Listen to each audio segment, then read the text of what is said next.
हरे कृष्णा। क्योंकि दो तिरोभाव हैं चैतन्य महाप्रभु के, दो विशेष पार्षदों के, तो हम चैतन्य चरितामृत से उनके जीवन के ऊपर जो प्रभुपाद जी ने वृत्तांत दिया है उससे थोड़ी चर्चा करेंगे। जयो जयो श्री चैतन्य जयो नित्यानंद,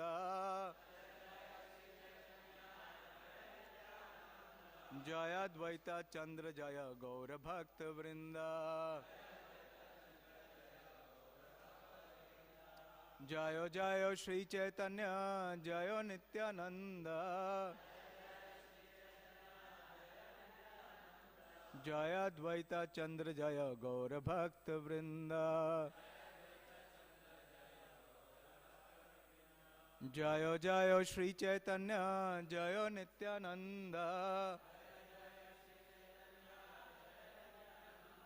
जय अद्वैत चंद्र जय गौर भक्त वृंदा।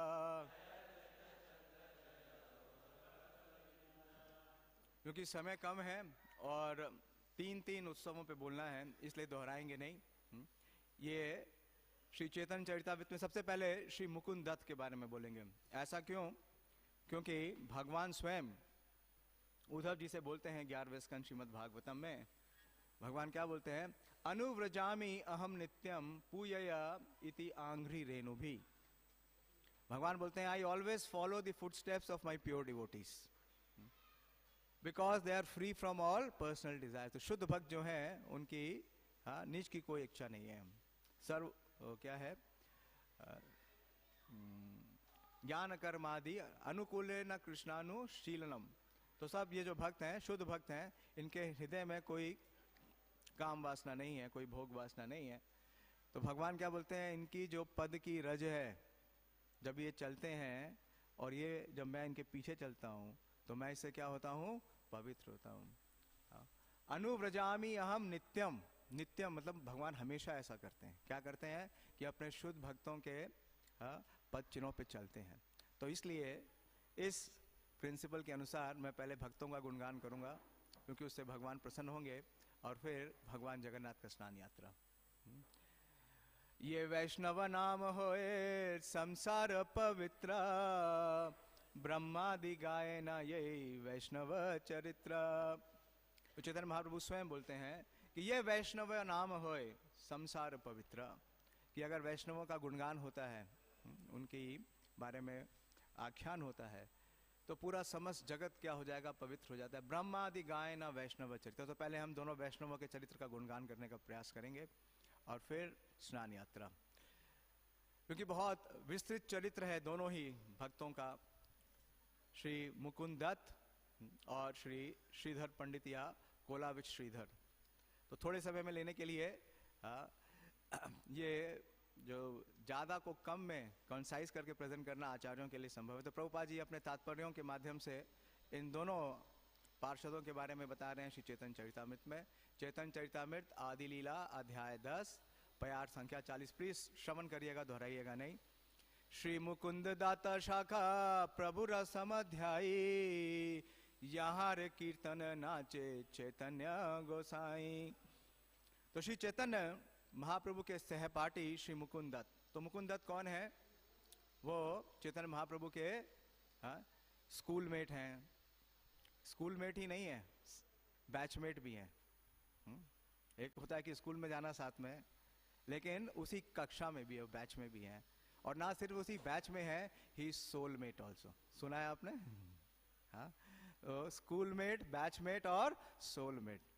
इसलिए बहुत सुंदर लिखा है कविराज गोस्वामी ने, प्रभु रस समाध्यायी, यहाँ र कीर्तन नाचे चैतन्य गोसाई। और उनकी विशेषता क्या है?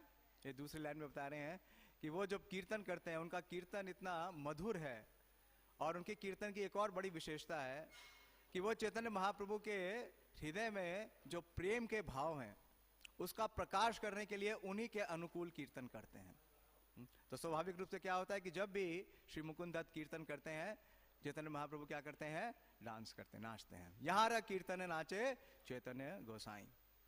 अनुवाद श्रील प्रभुपाद जी के द्वारा। श्री चैतन्य महाप्रभु के सहपाठी श्री मुकुंद दत्त चैतन्य वृक्ष की एक अन्य शाखा थे। जब वे गाते थे तब श्री चैतन्य महाप्रभु नाचा करते थे। एक और मुकुंद है चैतन्य महाप्रभु की लीला में। जानते हैं कौन कौन से मुकुंद? श्री मुकुंद दास। उनके पुत्र कौन है? श्री रघुनंदन। वो श्री नरहरि सरकार ठाकुर के अग्रज है। वो कहां के निवासी हैं? खांडावासी। लेकिन ये जो श्री मुकुंद है, ये कहां के निवासी है? प्रभुपाद जी बतलाएंगे। श्री मुकुंद दत्त का जन्म चट्टग्राम जिले के छनहारा नामक गांव में हुआ था। ये आज के दिल में चिटागोंग। चिटागोंग सुना है आपने? कहां पे? ये बांग्लादेश, जो थाना पाटिया के अंतर्गत आता है। यह गांव पुंडरीक विद्यानिधि के घर से 10 क्रोश अर्थात लगभग 20 मील दूरी पर है। गौड़ गुणदेश दीपिका श्लोक में कहा गया है, ब्रज स्थितो गायकायो मधुकंठा मधुव्रतो मुकुंद वासुदेवतो दत्तो गौरांग गायको। तो अब इनका स्वरूप बता रहे हैं हम कि श्री मुकुंद दत्त हैं कौन। कि व्रज में 2 प्रसिद्ध गायक थे, यानी कि कृष्ण लीला, व्रज लीला, जिनके नाम थे मधुकंठ तथा मधुव्रत। तो मुकुंद क्या है? मधुकंठ है। मधुकंठ का मतलब क्या है? जिनके कंठ में क्या है? मधुरता। तो इतना मधुर कीर्तन करते हैं, इतना मधुर गायन करते हैं कि स्वाभाविक रूप से सभी के हृदय को आकर्षित करते हैं। वे चैतन्य लीला में मुकुंद तथा वासुदेव दत्त के रूप में प्रकट हुए। तो ये लोग 2 भाई हैं, श्री मुकुंद दत्त और श्री वासुदेव दत्त। वासुदेव दत्त के बारे में सुना है आपने? वासुदेव दत्त के लिए श्री चैतन्य महाप्रभु बोलते हैं कि मैं तो इनके हाथों ऑलरेडी बिक चुका हूं। I am already sold out to Vasudev Datta. क्यों? क्योंकि वासुदेव दत्त ने कहा था कि महाप्रभु मुझे सारे समस्त जीवों का पाप दे दीजिए और उन्हें धाम ले जाइए। तो उनकी करुणा देख करके महाप्रभु ने कहा कि आपकी इस दीनता, इस दया के भाव को देख के मैं बिक चुका हूं। तो ये दोनों जो कृष्ण लीला में ब्रज गायक थे वो अब उपस्थित हैं। जब श्री चैतन्य विद्यार्थी थे तब मुकुंद दत्त उनके सहपाठी मित्र थे और वे आए दिन आपस में तार्किक वाद विवाद किया करते थे। कभी कभी तर्क के बहाने चैतन्य महाप्रभु उनसे भिड़ जाया करते थे। इसका वर्णन चैतन्य भागवत आदि खंड अध्याय 11 तथा 12 में हुआ है। तो समय कम है इसलिए साथ ही साथ बताता हूँ। तो चैतन्य महाप्रभु के सबसे निकटतम अगर पार्षदों में से कोई एक हैं तो श्री मुकुंद दत्त। क्यों? क्योंकि डेली उनको संग मिलता था। दोनों क्या थे? स्कूलमेट, क्लासमेट और सोलमेट। लेकिन जो मुकुंद दत्त थे वो शुरू से ही भगवान के शुद्ध भक्त थे। उनका आकर्षण बाकी शास्त्रों में नहीं था, विशेष रूप से जिन पे चैतन्य महाप्रभु का प्रभाव था। और चैतन्य महाप्रभु ने अपने बाल्यावस्था में कौन सा प्रकाश किया? विद्यारव विलास। वो एक प्रखांड पंडित थे और सभी शास्त्रों को बहुत अच्छी तरीके से समझते थे, विशेष रूप से पंजी और टीका। और जो तर्क शास्त्र है वो तर्क किया करते थे। और श्री मुकुंद दत्त कौन से शास्त्रों का अध्ययन किया करते थे? वैष्णव शास्त्रों का। तो कई बार दोनों का आपस में भिड़ंत होता था। महाप्रभु क्या करते थे? निमाई पंडित के रूप में, महाप्रभु नहीं थे उस समय, निमाई पंडित के रूप में वो अपनी विद्या का प्रभाव सबके ऊपर दिखाना चाहते थे। तो मुकुंद को भी छोड़ते नहीं थे। और मुकुंद क्या करते थे? उनसे बचते थे और भागते थे। तो जब वो उनसे बच के भागते थे तो महाप्रभु उन्हें पकड़ने का, यानी निमाई उन्हें पकड़ने का प्रयास करते थे। तो एक दिन निमाई ने कहा गोविंद से कि ये मुझे देख के क्यों भाग जाता है और ये भाग के कब तक जाएगा? आखिर तो ये मेरी पकड़ में ही आएगा। और ये मुझसे क्यों बच के भागता है? क्योंकि ये क्या समझता है कि मैं वैष्णव नहीं हूं। तो महाप्रभु ने पहली बार अपने जो भक्त के रूप का प्रकाश है अगर किसी से किया तो वो थे श्री मुकुंद दत्त। बहुत सुंदर वृतांत है श्री चैतन्य भागवत में। 2 चैप्टर पूरे भरे हुए, जैसे प्रभुपाद जी ने कहा, मध्य लीला का 2 चैप्टर्स में मुकुंद दत्त के बारे में चैतन्य महाप्रभु का जो प्रेम परस्पर है उसका विवरण दिया है। तो कुछ प्यारे मैं लूंगा क्योंकि समय सीमित है। तो क्या बोलते हैं चैतन्य महाप्रभु मुकुंद से? उसे कॉलर से पकड़ लिया, खींच लिया और बोले, तुम क्या समझते हो कि तुम ही एक वैष्णव हो? अरे बेटा कोटा दिन थाका पालाइला कोथा मोराए डाई बेपाका। हंसी बोले प्रभु आगे पढ़ो कोटा दिना तबे से देखी बे मोरा वैष्णव चिना। ए मता वैष्णव मुई हुई मो समसारे, अज भाव अभिषेक आमार दुआरे। तो चैतन्य महाप्रभु कहने तुम क्या समझते हो, हाँ, कि तुम ही एक वैष्णव हो? हाँ, रुक जाओ, देखो कितने दिन, कोटा दिन थाका, कुछ दिन बस खाली इंतजार करो। और उसके बाद क्या तुम देखोगे? तुम देखोगे कि मेरा जो वैष्णव चिन्ह, यानी कि मेरे जो वैष्णव सिम्टम्स हैं, उन सब का प्रकाश होगा। और मैं ऐसा वैष्णव बन के दिखाऊंगा, इतना बड़ा वैष्णव बन के दिखाऊंगा कि अजा, अजा का मतलब कौन है? ब्रह्मा।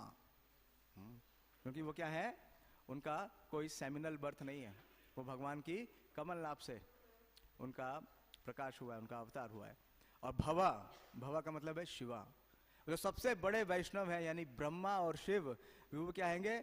अभिषेक हमार द्वारे, मेरे द्वार पे आएंगे और शीश झुकाएंगे। सुना भाई सब अमार वचन, वैष्णव हुई मोई सर्व विलक्षण।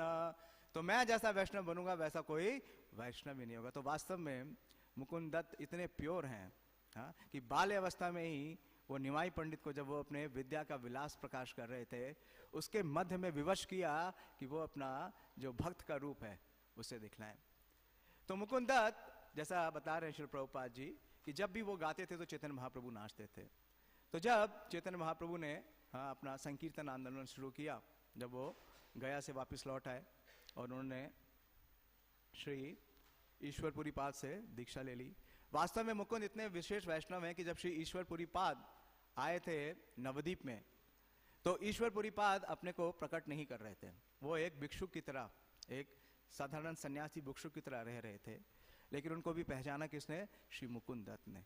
कैसे? क्योंकि मुकुंद दत्त गाने लगे और वो इतना सुंदर भगवान का गुणगान करते थे, श्रीमद् भागवतम का गान करते थे, कि जो वास्तव में जो वैष्णव हैं वो उनको सुन के उनके हृदय पिघल जाते थे और उनके नेत्रों से आंसू धार आती थी। तो जब ईश्वरपुरी पाद ने ये लक्षण प्रकट किए तो मुकुंद ने पहचान लिया कि ये कोई साधारण सन्यासी नहीं है। ये कौन है? ये भगवान के विशेष भक्त हैं। और श्री ईश्वरपुरी पाद से मिलाने के लिए श्री मुकुंद दत्त ही श्री गदाधर पंडित को ले जाते हैं। तो चैतन्य लीला में भरा हुआ है उनका योगदान, और नित्य योगदान है। वो नित्य पार्षद हैं भगवान के, चैतन्य महाप्रभु के, नवदीप लीला में भी और नीलांचल लीला में भी। लेकिन एक और बहुत विशेष हमें शिक्षा मिलती है श्री मुकुंद दत्त जी के ही माध्यम से, चैतन्य महाप्रभु हमें देते हैं, कि जब चैतन्य महाप्रभु अपना ऐश्वर्य का प्रकाश कर रहे थे, षट प्रहर लीला, और सबको प्रेम का दान दे रहे थे, तो उन्होंने अपने पार्षदों को बुलाया और उन्हें उनका गुणगान किया और उन्हें प्रेम प्रदान किया। तो श्रीवास आंगन में महाप्रभु ये लीला करते हैं और ये 21 आवर्स है। षट प्रहर, एक प्रहर होता है 3 घंटे का, तो षट प्रहर का मतलब हो गया 21 घंटे। 21 घंटे तक महाप्रभु अपने ऐश्वर्य का प्रकाश करते हैं और सभी भक्तों को प्रेम दान करते हैं, लेकिन मुकुंद को नहीं बुलाते। तो ये देख करके जो श्रीवास पंडित है वो बड़े विस्मित हो जाते हैं कि मुकुंद तो इनका इतना अंतरंग पार्षद है, सेवक है, शुरू से ही इनकी सेवा में संलग्न है। तो पूछते हैं कि आखिर आप मुकुंद के ऊपर क्यों कृपा नहीं कर रहे हैं और मुकुंद को आप क्यों प्रेम नहीं दे रहे हैं? श्रीवास बोले, ना सुनो जगत तेरा नाथ, मुकुंद की अपराध करिला तुम्हार। तो बोला कि क्या अपराध कर दिया मुकुंद ने कि आप उन्हें अवसर ही नहीं दे रहे हैं? तो चैतन्य महाप्रभु ने क्या कहा, सुनिए, बहुत विशेष बात। महाप्रभु बोलते हैं, शने दंता तृणालय शने जाठी मारे, ओ खड़ जातिया बेटा ना देखी बे मोरे। तो महाप्रभु बोलते हैं कि मुकुंद, मुकुंद की बात करते हो, उस मुकुंद की बात कि क्या करता है वो? शने दंते तृणा लिया, कि शन में तो दांतों में तृण लेकर के क्या बन जाता है? दैन्य बन जाता है। लेकिन दूसरे ही पल क्या करता है? लाठी उठाता है और मुझे मारता है। सब इसमें ये कैसे हुआ?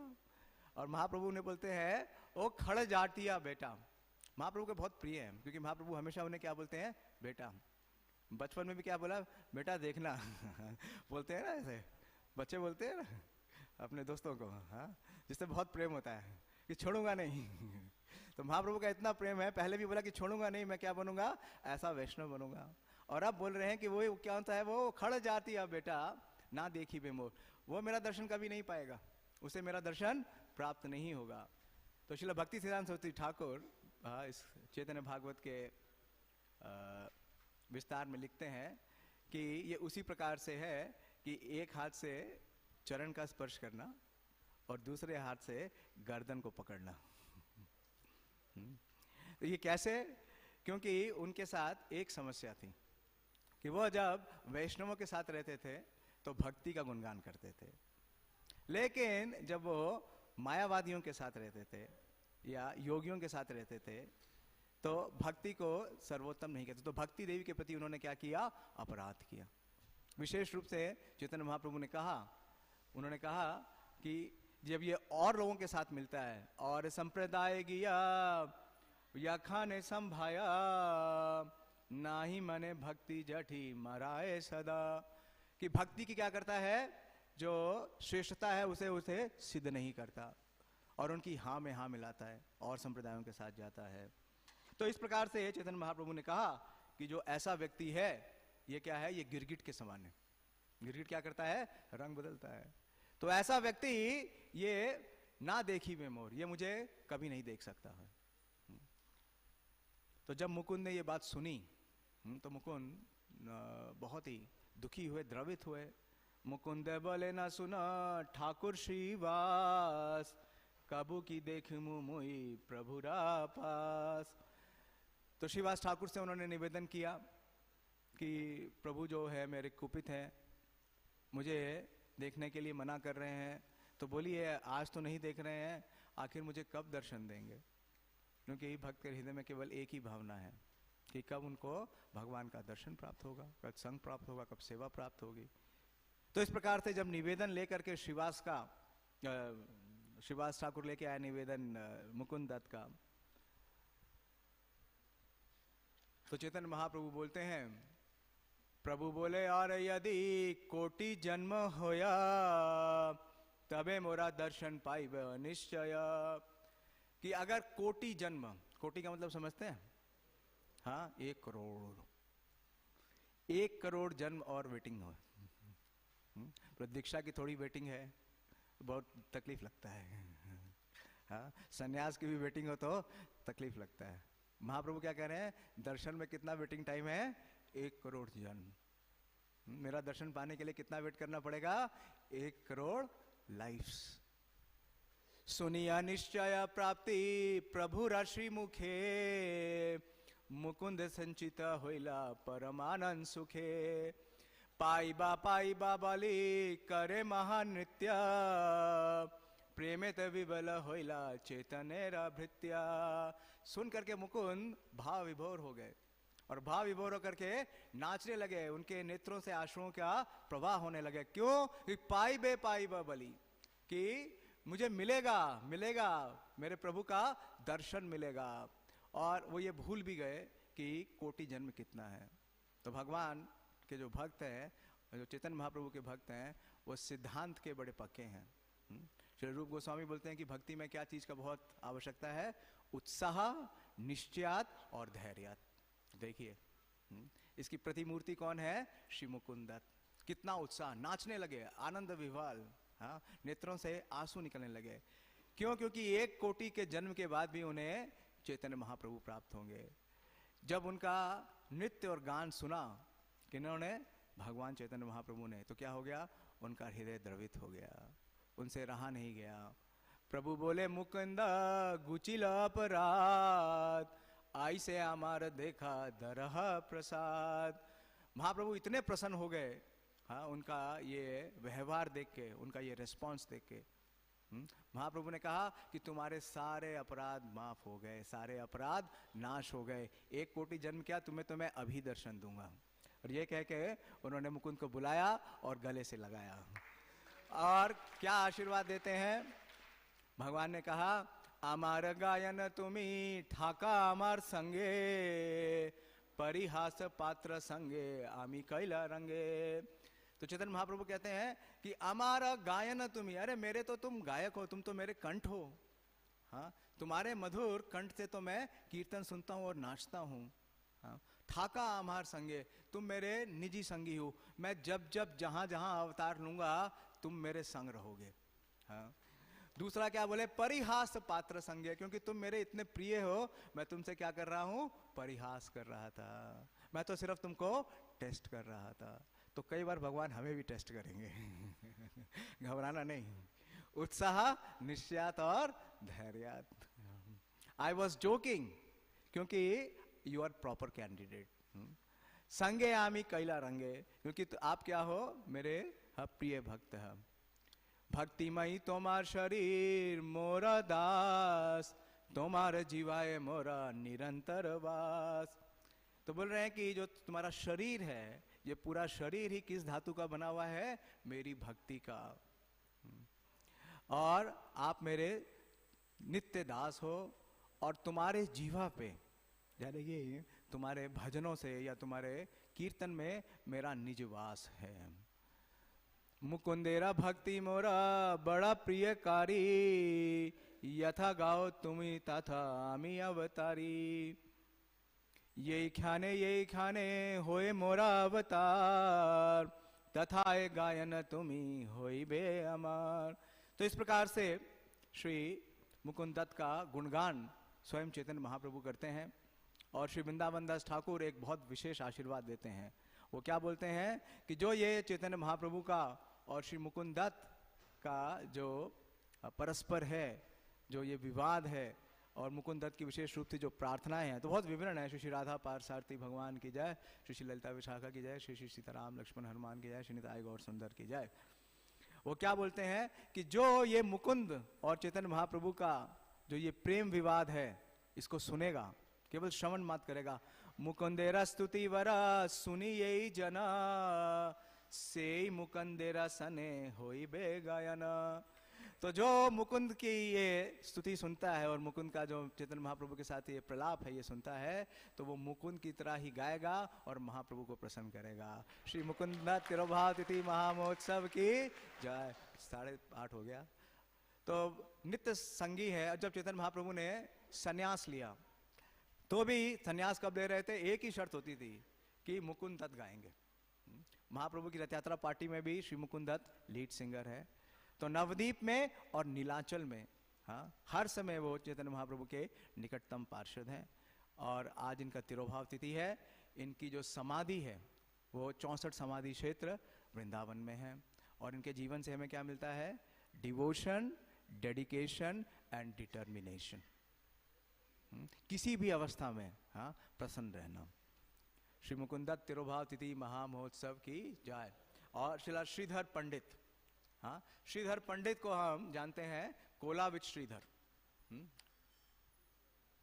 इनके बारे में चैतन्य चरितामृत में श्री कविराज गोस्वामी लिखते हैं, कोलाविच श्रीधर प्रभुरा प्रिय दास, यहाँ सने प्रभु नित्य परिहास। 29वीं शाखा श्रीधर थे, जो केले की छाल के व्यापारी थे। वे महाप्रभु के अत्यंत प्रिय सेवक थे। कई बार महाप्रभु उनके साथ परिहास करते थे। तो ये सब परिहास पार्टनर्स हैं। आपने सुना है कि जब देखते हैं ब्रह्मा जी कि भगवान परिहास कर रहे हैं वृंदावन लीला में अपने गोपाल बालकों के साथ, इत्थम भूत, तो पूछते हैं इन्होंने ऐसा कौन सा पुण्य किया था कि भगवान के साथ परिहास कर रहे हैं, भगवान का झूठा खा रहे हैं और भगवान को खिला रहे हैं। ऐसे ही ये दो विषय, ये दोनों भगवान की बाल लीला में। और विशेष रूप से जो श्री श्रीधर पंडित हैं, उनका जो स्वरूप है वो 12 गोपालों में से ही है। तो देखिए ये पंडित हैं, श्रीधर पंडित, लेकिन इनका नाम क्या है, खोला वेचा श्रीधर। खोला समझते हैं ना, हाँ, बंगाल में केले को क्या बोलते हैं, कोला या खोला, हाँ। और वेचा, वेचा का मतलब कौन है, बेचने वाला। तो जो ब्राह्मण हैं वो क्या केला बेचते हैं, क्या बेचते हैं, नहीं बेचते हैं। और श्रीधर पंडित हैं। तो इसके पीछे एक बहुत बड़ा सीक्रेट है। वो सीक्रेट श्री वृंदावन दास ठाकुर बताते हैं, और टाइम मिलेगा तो बताएंगे। तो 29वीं शाखा श्रीधर थे, जो केले के छाल के व्यापारी थे। कि ब्राह्मण क्या करता है, व्यापार नहीं करता है, हाँ, पठन पाठन यजन याजन दान प्रतिग्रह। वे महाप्रभु के अत्यंत प्रिय सेवक थे। कई बार महाप्रभु उनके साथ परिहास किया करते थे। तो श्रवण करिए तात्पर्य। श्रीधर निर्धन ब्राह्मण थे जो केले के छाल के दोने बेचकर अपनी जीविका चलाते थे। संभवतः उनके पास केले का एक बगीचा था जिसमें वो केले के वृक्षों के पत्ते, छिलका तथा गूदा एकत्र करके रोज बाजार में बेच दिया करते थे। वे अपनी आमदनी का 50% गंगा जी की पूजा करने में और शेष 50% अपनी जीविका चलाने में खर्च करते थे। जब श्री चैतन्य महाप्रभु ने काजी की आज्ञा का उल्लंघन करके अवज्ञा आंदोलन चलाया था तो श्रीधर प्रसन्नता से नाचने लगे। महाप्रभु इनके जलपात्र से पानी पिया करते थे। श्रीधर ने श्री शची देवी को श्री चैतन्य महाप्रभु द्वारा संन्यास ग्रहण करने के पूर्व पकाने के लिए कद्दू दिया। देखिए प्रेम क्या है, कद्दू प्रेम। लाऊ। महाप्रभु जब संन्यास ले रहे थे तो एक लाऊ लेके आए। वे प्रतिवर्ष महाप्रभु का दर्शन करने जगन्नाथपुरी जाया करते थे। कवि कर्णपुर के अनुसार श्रीधर वृंदावन के एक गोप थे जिसका नाम कुसुमासवा था। गौर गौनादेश दीपिका 1:33 में कहा गया है, कोला विचतया ख्यात पंडित श्रीधरो द्विजा आसीद व्रज हस्य करो यो नामना कुसुमासुवा। कृष्ण लीला में श्री कुसुमासव नामक ग्वाल बाल बाद में श्री चैतन्य महाप्रभु की लीला में नवदीप में खोलावत श्रीधर बन गए। तो जैसा कि श्रील प्रभुपाद जी बता रहे हैं कि ये 12 गोपालों में से एक व्रज सखा है और इनका जो बिजनेस है वो क्या है, केले को बेचना। केले ही नहीं बेचते थे, हाँ, केले के सारे प्रोडक्ट्स बेचते थे। केले का पेड़ बेचते थे, केले के पेड़ के पत्ते बेचते थे, केले के वृक्ष की जो छाल होती है उसके दोने बनाने के बेचते थे, और केले का जो फूल होता है, केले का फूल को जानते हैं आप क्या बोलते हैं, मोचा। जब आप भोग आरती गाते हैं ना तो भोग आरती में एक लाइन आती है, उसमें क्या है, दधी मोचा खंडा। तो बंगाल में जो केले का फूल होता है उसकी बड़ी स्वादिष्ट तरकारियां बनाई जाती हैं। तो चैतन्य महाप्रभु इनके पास रेगुलर आते थे। जब महाप्रभु अपना विद्या का विलास कर रहे थे, समय सीमित है, थोड़े में ही समावेश करूंगा, तो महाप्रभु रोज इनके पास आते थे। महाप्रभु और मुकुंद कौन से स्कूल में पढ़ते थे, श्री गंगादास पंडित के टोल में। और जब गंगादास पंडित के टोल से वो वापस लौटते थे तो कहाँ आते थे, इन श्रीधर पंडित के पास, और उनका नाम क्या था, कोलावत श्रीधर। और उनसे रोज परचेजिंग करते थे। महाप्रभु सिखाते हैं परचेजिंग कैसे करनी चाहिए। मैंने भी ये प्रेरणा पाई।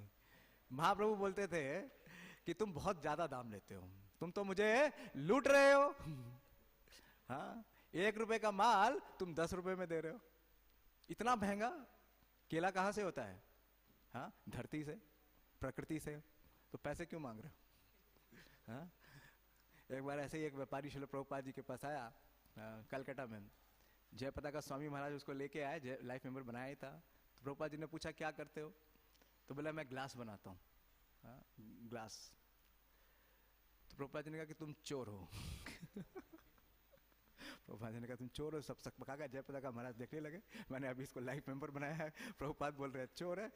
बोले कैसे चोर है, बोले सिलिका कहाँ से आता है, तुम बनाते हो, नहीं, सिलिका कौन देता है, भगवान देता है, और तुम उसको उपयोग करके ग्लास बनाते हो और बेचते हो, तो तुम चोर हो या नहीं। तो जयपताका स्वामी महाराज ने कहा कि ये हमारा लाइफ मेंबर भी है, इसने डोनेशन दिया। तो प्रभुपाद ने कहा तो ये छोटा चोर है। तो चैतन्य महाप्रभु उनसे बहुत परिहास करते थे, परिहास नहीं करते थे, विवाद करते थे। बोले कि मैं इतने दाम नहीं दूंगा, तुम तो लूट रहे हो, हाँ, इतना पैसा तुम ले रहे हो, तुम्हारे पर तुमने बहुत धन संचित किया है। और महाप्रभु उनसे छीन लेते थे। तो वो बोलते थे कई बार कि अगर तुम्हें लगता है कि मेरा दाम ज्यादा है, मैं तुमसे ज्यादा ले रहा हूँ, तो इतने सारे और व्यापारी हैं, किसी और के पास चले जाओ, किसी से भी सस्ता ले लो, मुझे तंग करने रोज क्यों आ जाते हो।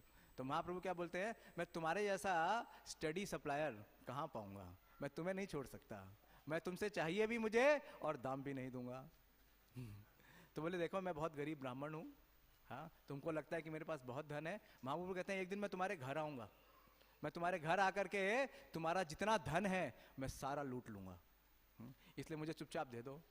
बोला नहीं नहीं, ऐसा नहीं है, मेरे पास धन है, मुझे जो धन मिलता है उसका 50% मैं क्या करता हूँ, गंगा की पूजा में लगाता हूँ। तो महाप्रभु हंसे और बोले अरे गंगा की पूजा, अरे गंगा तो मेरी पुत्री है। तो जब ये सुना तो कोलाधर श्रीवत्स क्या बोलने लगे, विष्णु विष्णु विष्णु। बोले निमाई, हे ब्राह्मण, तुम किस प्रकार से परिहास करते हो? तो तनिक सोच के विचार करके वाक्य बोलो। इतनी विवाद होने लगा, महाप्रभु ने अपना माल समेटा और वहां से चल दिए। पैसा नहीं दिया। कभी पैसा देते भी तो 50%, नॉट मोर देन 50%। तो ये पॉलिसी होनी चाहिए, आपको परचेज करना है तो कितना देना है? 50%, नॉट मोर। तो इस प्रकार से लेकिन महाप्रभु उनके साथ परिहास करते थे और उनसे उनका जितना भी केला है, वो केला, केले के पत्ते, दोने, केले के फूल, केले के फल, केले की छाल, सब कुछ ले लेते थे। और ये हर साल चलता था। तो इनका जो निवास स्थान है, आप लोग गए हैं मायापुर? तो जब हम मायापुर में जाते हैं, जब मायापुर जहाँ समाप्त हो जाता है और जहाँ से सीमंत द्वीप शुरू हो जाता है, वहाँ पे हम जाते हैं। चांद काजी की समाधि है सामने, और पीछे क्या है? श्री जगन्नाथ जी का मंदिर, सीमंत द्वीप का जगन्नाथ मंदिर। और उस मंदिर के पीछे श्री श्रीधर कोलाविच का स्थान है, उसे कहते हैं श्रीधर आंगन।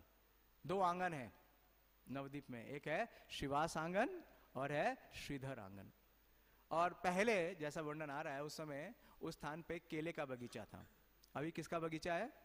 अभी मैं गया था तो वहाँ पे विश्राम कर रहा था। हाँ, वहाँ पे हम थोड़ी देर बैठे थे, कथा भी हो रही थी। कुछ मायापुर के ही भक्त थे, वो लोग बता रहे थे मेरे साथ। हिज ग्रेस हयग्रीव प्रभु थे, वो मुझे अपने साथ ले गए थे। तो वो स्थान है विश्राम स्थली। क्योंकि जब चैतन्य महाप्रभु ने बड़ा आंदोलन किया चांद काजी के विरुद्ध, तो जब चांद काजी के विरोध में उन्होंने आंदोलन किया और चांद काजी को शांत कर दिया, तो महाप्रभु विश्राम करने के लिए श्रीधर कोलाविच के पास आते हैं, और इसलिए उसका नाम बन गया विश्राम स्थली। श्रीधर आंगन का नाम है विश्राम स्थली। जब नित्यानंद प्रभु भी परिक्रमा करा रहे थे श्री राजीव गोस्वामी को, तो वो भी उस स्थान पे आते हैं। भक्ति विनोद ठाकुर इसका वर्णन करते हैं, जो नवदीप महात्मा उनका ग्रंथ है उसमें। तो ये है विश्राम स्थली। तो चांद काजी को डिफीट करने के बाद जब चैतन्य महाप्रभु वहां आए, तो वहां उन्होंने विश्राम किया और उन्होंने वादा किया था कि तुम्हारे घर में जितना धन है मैं क्या करूंगा? लूट लूंगा। हाँ, तो क्या किया? चैतन्य महाप्रभु घुस गए उनके घर में। वहां सामने क्या दिख रहा है? घर दिख रहा है? अच्छा, क्या बात है।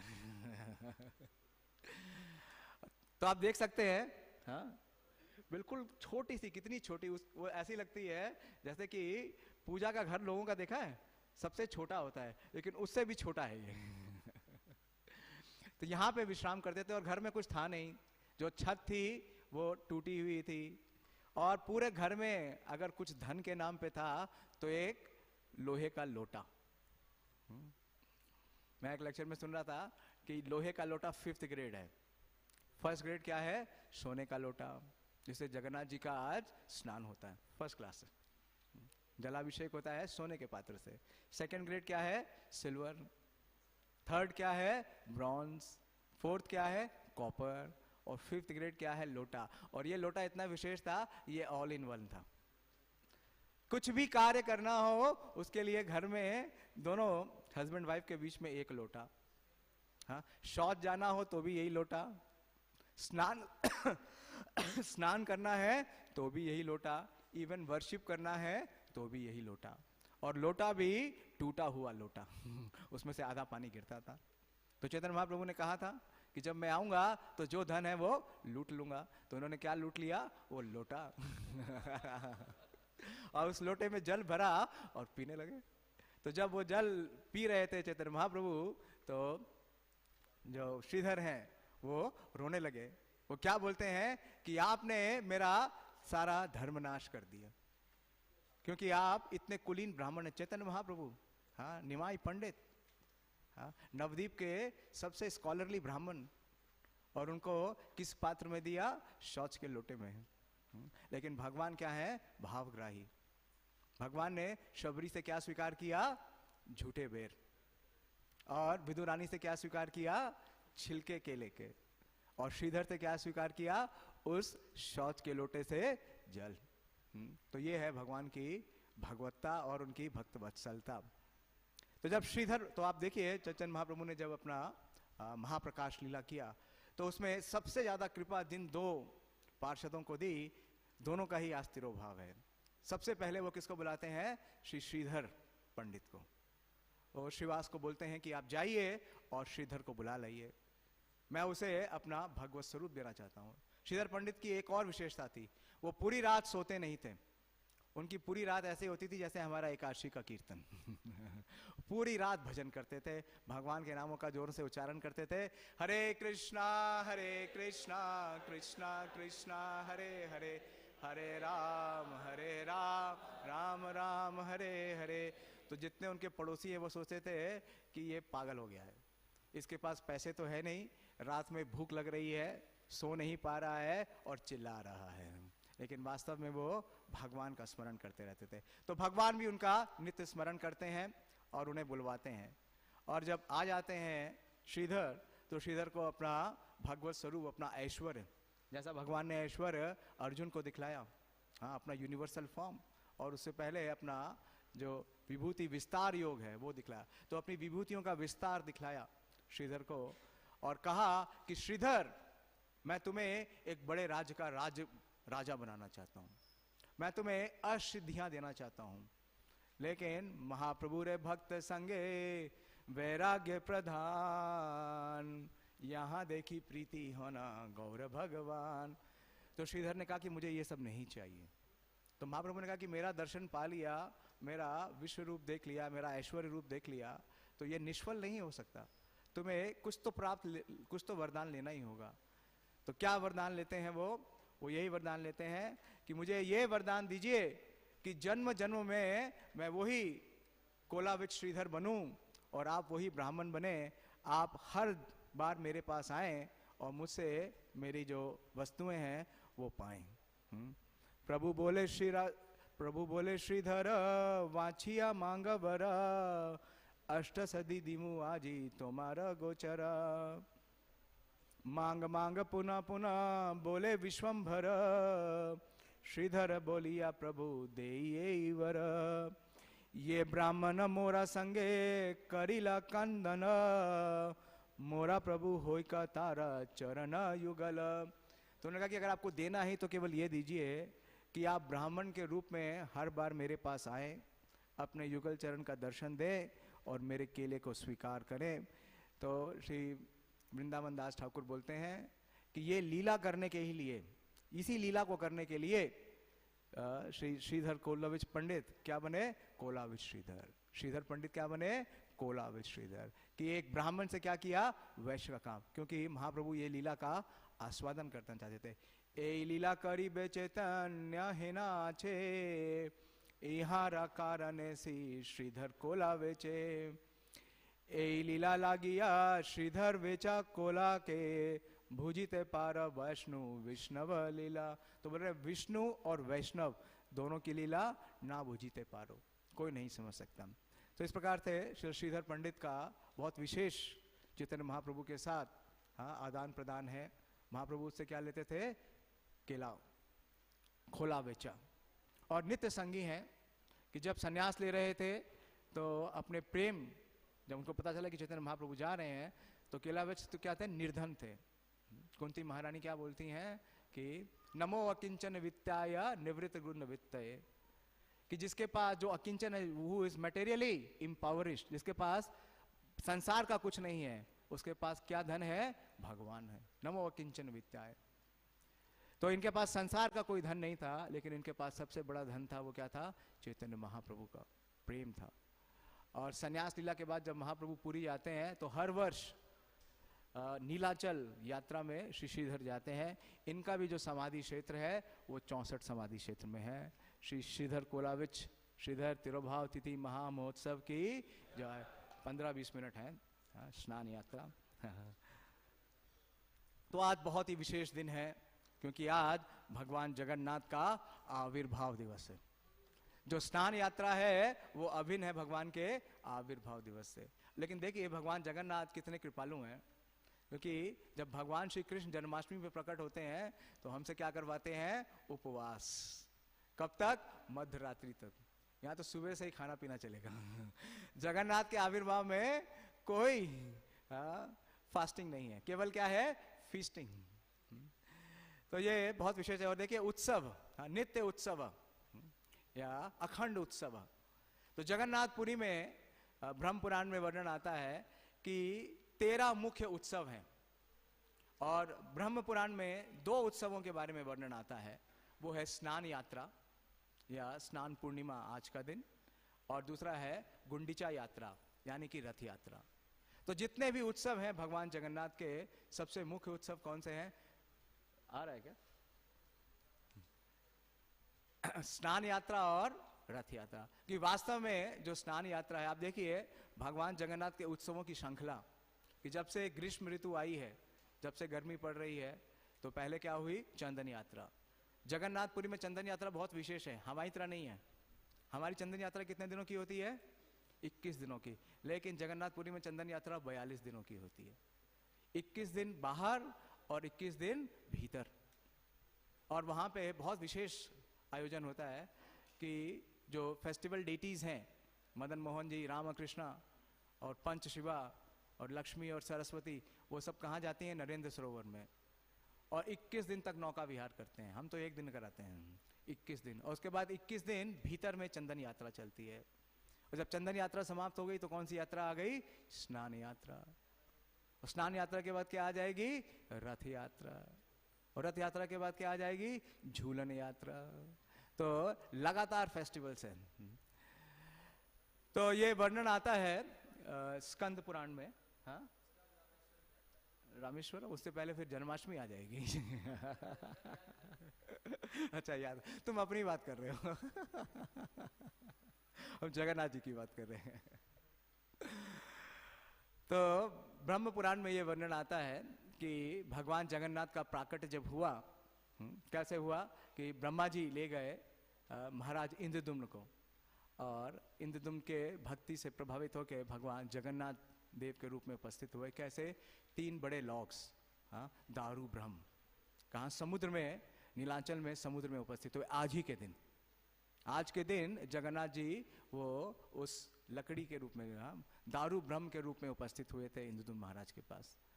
और भगवान स्वयं उन्हें बतलाते हैं कि किस प्रकार से उन्हें प्रतिष्ठापित करना है, उनकी किस प्रकार से वर्शिप होनी। तो तीनों चीज़, किस प्रकार से भगवान की वर्शिप होगी, क्या रिचुअल्स हैं, और उनको कौन करेगा, इतना विवरण स्कंद पुराण में है।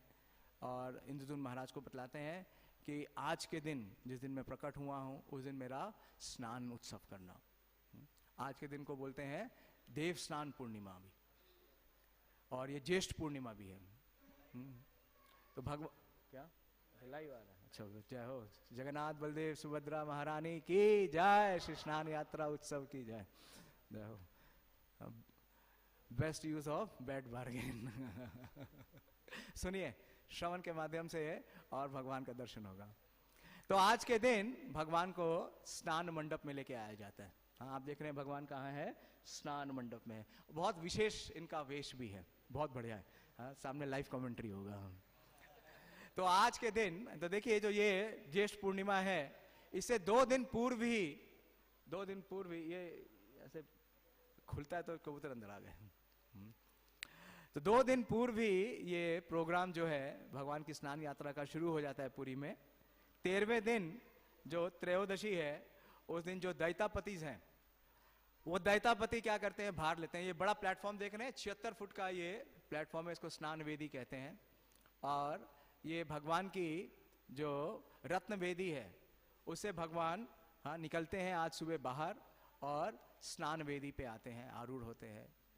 और सुबेरे मंगल आरती के बाद उनके जितने सेवक हैं वो उनको लेकर के आते हैं। तो एक प्रोसेशन आता है, एक सुंदर जुलूस आता है, उसी प्रकार से जैसे कि रथ यात्रा का जुलूस होता है। इसको बोलते हैं पहांडी। पहांडी रथ यात्रा को क्या बोलते हैं? पांडु विजय। और इसको बोलते हैं पहांडी विजय। तो पहांडी विजय में क्या होता है कि सबसे पहले सुदर्शन, और उसके बाद बलभद्र, फिर सुभद्रा जी, और अंतिम में भगवान जगन्नाथ। वो कहाँ से आते हैं? वो महावेदी से या रत्न वेदी से आते हैं और स्नान वेदी तक आते हैं। और स्नान वेदी में आने के पीछे बहुत बड़ा कारण है। गौर गोविंद स्वामी महाराज बोलते हैं कि कृष्ण कब अपीयर हुए थे? अष्टमी के दिन। और जगन्नाथ कब अपीयर हो रहे हैं? पूर्णिमा के दिन। तो इसके पीछे कुछ कारण है। वो कारण क्या है? वो बतलाते हैं कि जब जो भगवान का ये जो स्नान वेदी है, आपने देखा है, आपने दर्शन किया है, आप अगर मंदिर के बाहर भी हैं तो आपको ये स्नान वेदी दिख जाएगी। हाँ, आपको आज मंदिर के अंदर जाने की जरूरत नहीं है। जगन्नाथ जी अपना दर्शन देने के लिए मंदिर के बाहर आते हैं, बाहर नहीं है लेकिन बाउंड्री तक आ गए। जैसे पतित पावन है, पतित पावन का दर्शन कोई भी बाहर से कर सकता है, तो जो ग्रैंड रोड है उससे आपको दर्शन मिलता है। और जगन्नाथ जी भी विशेष दर्शन लेते हैं आज। वो दर्शन तो देते ही हैं, वो दर्शन क्या लेते हैं, क्योंकि यहाँ से जहाँ जगन्नाथ जी हाँ बड़े स्ट्रैटेजिक पोजीशन पे आते हैं स्नान वेदी पे। जैसे अर्जुन ने बोला कि सेनयोर उभयोर मध्य रथम स्थापिया में अच्युत, भगवान ने सेंटर में ले गए क्या रथ? नहीं ले गए। कहाँ ले गए? भीष्म द्रोण प्रमुखता, भीष्म द्रोण के सामने। तो स्नान वेदी से भगवान को क्या दर्शन होता है? गुंडीचा। हाँ, क्योंकि जो भगवान जगन्नाथ का जो स्नान यात्रा है या भगवान जगन्नाथ का जो ये प्रकाश है, ये महाभाव प्रकाश है, महाभाव प्रकाश। और इस भाव में भगवान हमेशा क्या फील कर रहे हैं? विरह वेदना। तो किससे विरह वेदना कर रहे हैं? वृंदावन से। और जब भगवान स्नान वेदी में आते हैं तो उन्हें किसका दर्शन होता है? गुंडीचा। गुंडीचा क्या है? सुंदरांचल यानी वृंदावन। तो भगवान की आज से प्लानिंग हो गई, कहां जाने की? गुंडीचा। और बहाना क्या करेंगे? बीमार हो गए हैं। तो ये गुह्य कारण है। भगवान स्नान के द्वारा बीमार नहीं होते हैं। ऐसा नहीं है कि जो जल डाला गया है उससे वो बीमार हो गए।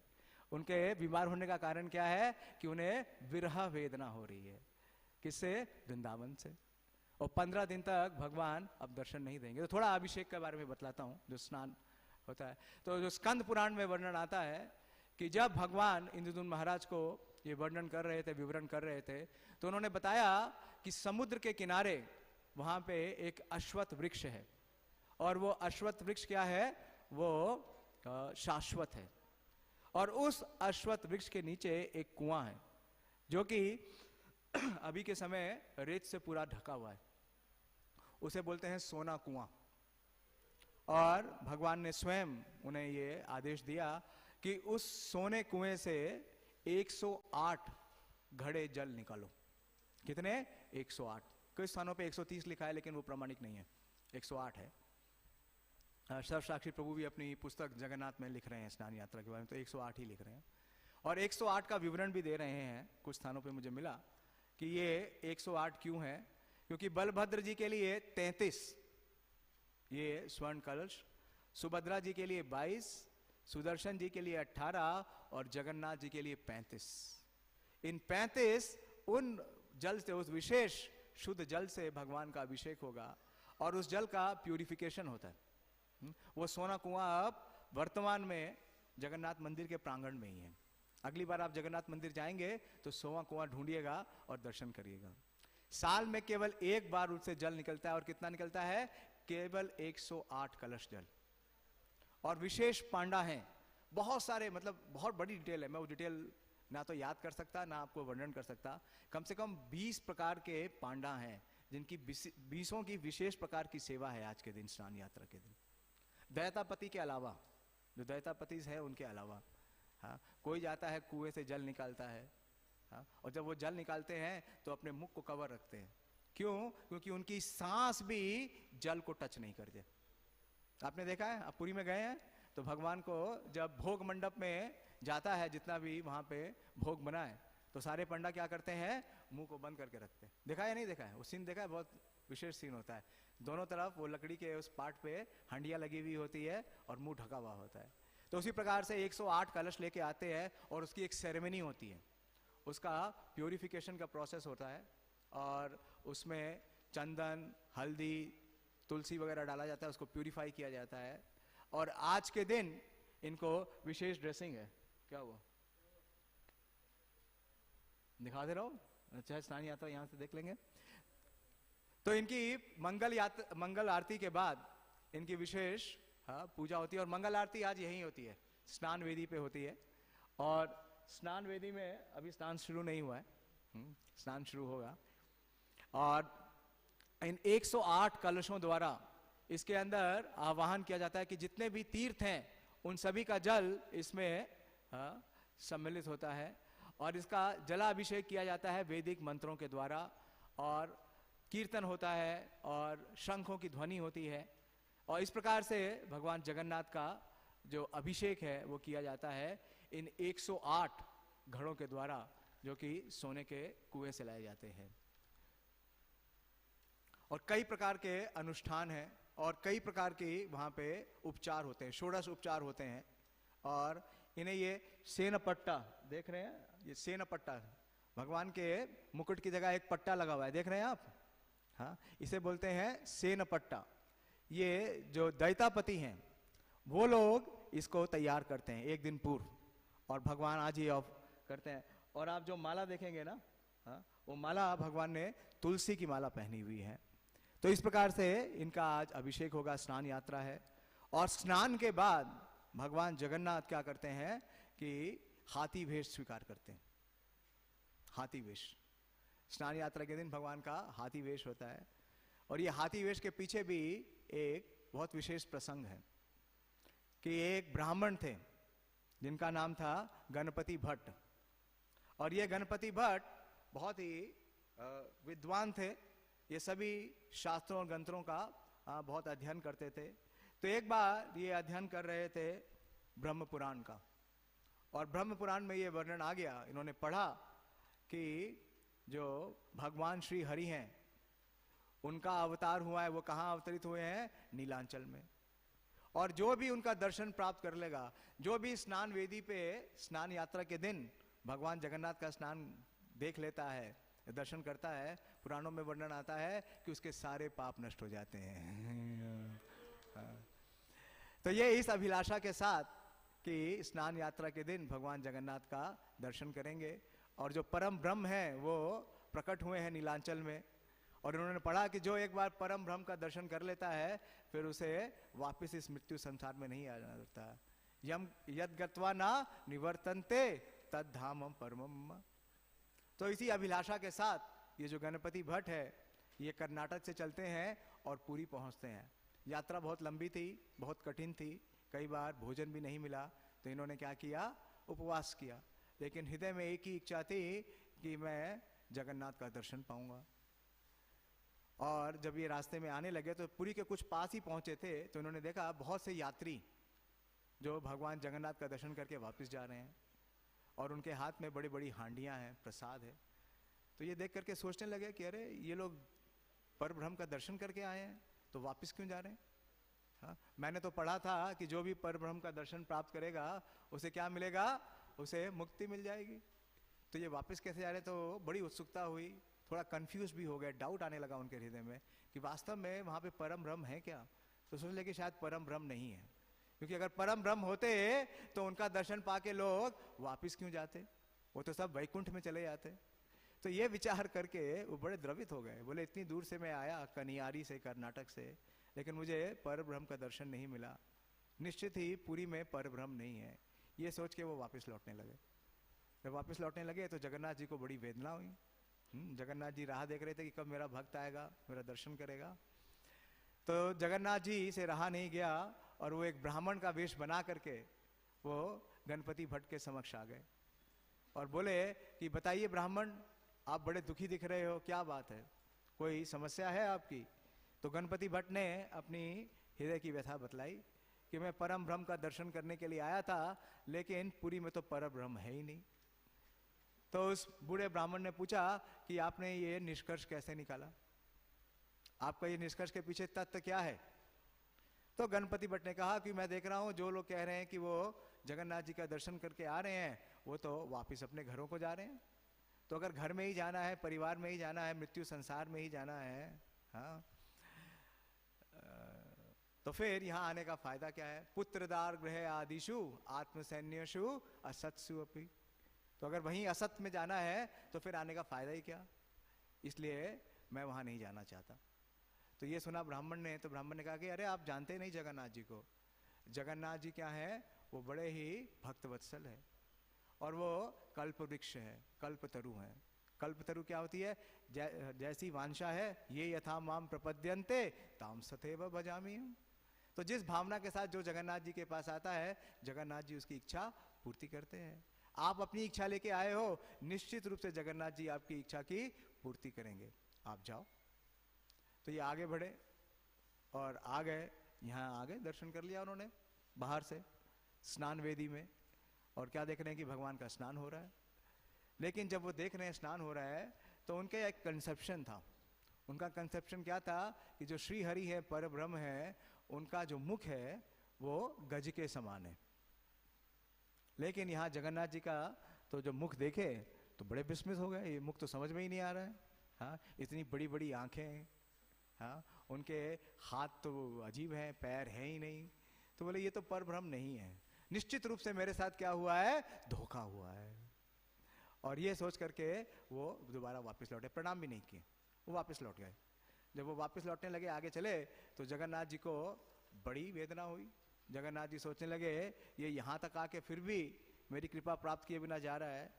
तो राजा को स्वप्न दिए, पुरी के राजा को, और उनके जो रिप्रेजेंटेटिव हैं, उनके जो प्रतिनिधि हैं, उनको मुदिरता बोला जाता है, उनको भेजे कि जाओ और उस गणपति भट्ट को पकड़ के मेरे पास लेके आओ, और उसको ये बताओ कि मैं इस पूरी सृष्टि का जो स्वामी हूँ, जगन्नाथ, मैं यहीं स्थित हूँ, और निश्चित रूप से उसकी जो इच्छा है मैं पूर्ति करूँगा, और जिस वेश में वो मुझे दर्शन पाना चाहता है वो वेश में मेरा दर्शन प्राप्त करेगा। तो जब इतना सुना गणपति भट्ट ने, तो गणपति भट्ट थोड़ा साहस बटोरते हैं और वापस आते हैं। और जब वापस आते हैं तो क्या देखते हैं कि जगन्नाथ बलदेव सुभद्रा गजपति वेश में है। तो ये बहुत विशेष है। और आज के दिन एक और छूट है, आप भगवान का जाके आलिंगन कर सकते हैं, उनका स्पर्श कर सकते हैं। भगवान आज के दिन क्या कर रहे हैं, सबको आमंत्रित कर रहे हैं कि आओ और मेरा स्पर्श करो और मेरा प्रेम प्राप्त करो। श्री जगन्नाथ बलदेव सुभद्रा महारानी की जय, श्री श्रावण यात्रा महामहोत्सव की जय, निताई गौर प्रेमानंदी, हरि हरि बोल, हरे कृष्णा, शिल प्रभुपाद की जय। टाइम ओवर हो गया है, कोई प्रश्न तो है नहीं, आनंद है, आनंद लीजिए। शाम को भी है, अभी आप दर्शन कर रहे हैं, और शाम को आप सब आमंत्रित हैं हम जगन्नाथ स्नान यात्रा में छतरपुर मंदिर 5 बजे। हरे कृष्णा। आपको टिकट लेने की जरूरत नहीं है पूरी की। हरे कृष्णा।